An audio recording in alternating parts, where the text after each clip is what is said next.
দেখুন, ভক্ত সুরদাস, এই ভক্ত সুরদাস ছিলেন একজন জন্মগত অন্ধ। ভক্ত সুরদাস ছিলেন জন্মগত অন্ধ, কিন্তু তার না অনেক গুণ ছিল। কেমন গুণ জানেন? সে এই কীর্তনের পদ রচনা করতেন। এই যে আমরা যে কীর্তন শ্রবণ করলাম না এত সময়, এই কীর্তনের পদ রচনা করতেন সুরদাস। এখন প্রশ্ন হচ্ছে, সে তো জন্মগত অন্ধ, তাহলে কেমন ভাবে পদ রচনা করতেন? সে তার হৃদয়ঙ্গম করে হৃদয়ে সেই পদগুলো লিখতেন, আর সেই পদ সাক্ষাৎ মহাপ্রভু এসে তার খাতাতে বা তার ডায়েরিতে মহাপ্রভু লিখে দিয়ে দিতেন। সুরদাসের আরো একটা গুণ ছিল। কি গুণ জানেন? সুরদাস প্রতিদিন ভগবানের মন্দিরের সামনে গিয়ে ভগবানকে দর্শন করে বলে দিতে পারতো যে আজকে গোবিন্দকে কেমন শৃঙ্গার করানো হয়েছে, কেমন পোশাক পরানো হয়েছে গোবিন্দকে। সুরদাস এটা বলে দিতে পারত।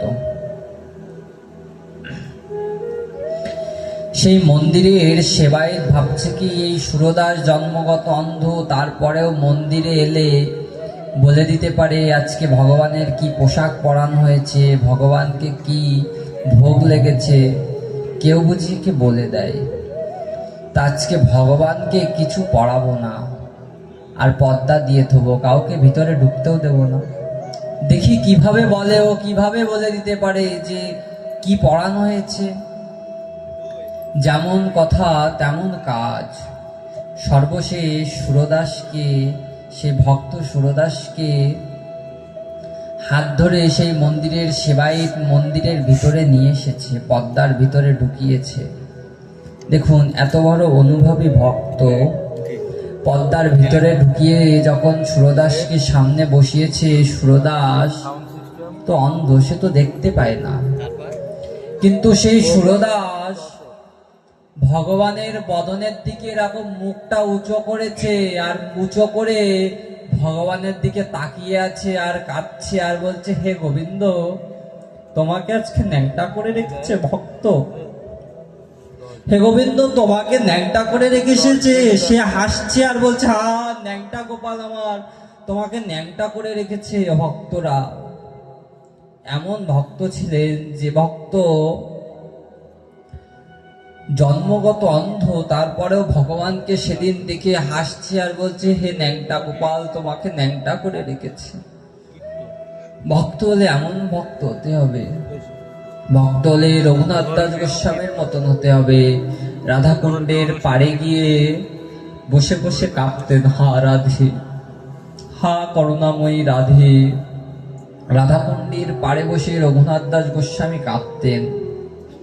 এখনো সেই বৃন্দাবনে, সেই রাধাকুণ্ডের পাড়ে তেমন মহাত্মা, তেমন ভক্ত গিয়ে যদি কান পাতে, এখনো সেই রঘুনাথের ক্রন্দন শোনা যায়, সেই রঘুনাথের হাকাকার, সেই ডাক, সেই রঘুনাথের ক্রন্দন এখনো শোনা যায় সেই রাধাকুণ্ডের পাড়ে।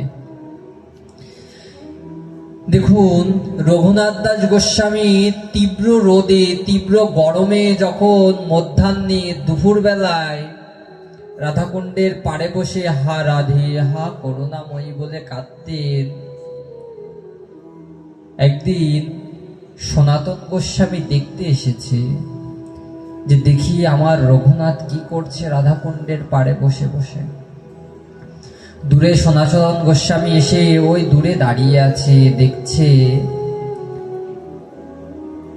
রঘুনাথ দাস গোস্বামী রাধাকুণ্ডের পাড়ে তীব্র রোদের ভিতরে কাঁদছে, হা রাধে, হা করুণাময়ী রাধে বলে কাঁদছে।